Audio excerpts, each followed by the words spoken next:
Në një format si Big Brother Kosova, ku tensioni është pjesë e arkitekturës së lojës dhe çdo ndërveprim ndodh në presion konstant, konfliktet shpesh kalojnë nga mosmarrëveshje verbale në përplasje të ashpra.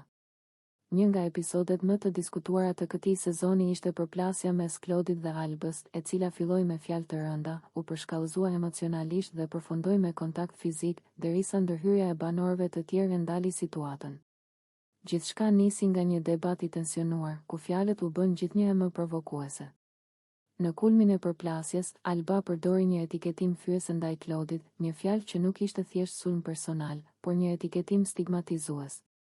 Këto lloj fjalësh, sidomos kur thuhen para kamerave dhe një audiencë të gjerë, nuk janë vetëm ofendim momental, ato bartin një peshë shoqërore dhe kulturore që shkon përtej konfliktit të çastit. Reagimi i Klodit ishte i menjëhershëm dhe emocional. I prekur në dinjitet, i ekspozuar publikisht dhe nën presion të madh, ai e shtyu Albën, duke kaluar kështu nga përplasja verbale në kontakt fizik. Në atë moment, situata rrezikoi të dalë plotësisht jashtë kontrollit.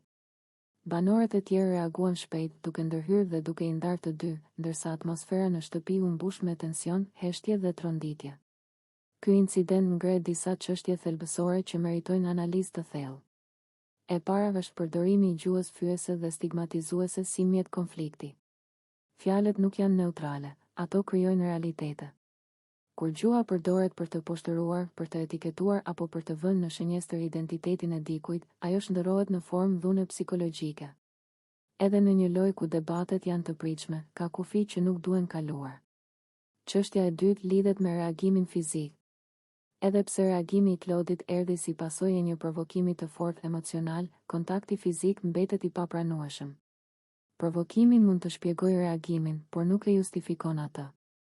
Kjo dallim është thelbësor për të mos relativizuar dhunën dhe për të ruajtur standardet bazë të bashkëjetesës, qoftë edhe brenda një formati televiziv. Nga këndvështrimi psikologjik, ky moment është pasqyrë e akumulimit të stresit. Izolimi, mungesa e privatësisë, presioni i vazhdueshëm i kamerave dhe frika nga perceptimi publik krijojnë një mjedis ku vetë kontrolli gërryhet. Në kushte të tilla, fjalët e rënda bëhen shkëndija, ndërsa emocionet e papërpunuara shndërrohen shpejt në veprime impulsive. Pikërisht këtu, përgjegjësia individuale duhet të shoqërohet me përgjegjësi institucionale. Roli i produksionit në situata të tilla është vendimtar. Big Brother nuk është thjesht skenë, është një strukturë me rregulla të qarta.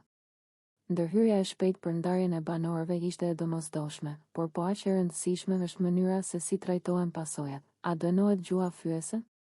A dënohet kontakti fizik? A dërgohet një mesazh i qartë se kufit ekzistojnë dhe zbatohen? Nga ana mediatike dhe shoqërore, reagimet e publikut pas këtij episodi ishin të shumta dhe të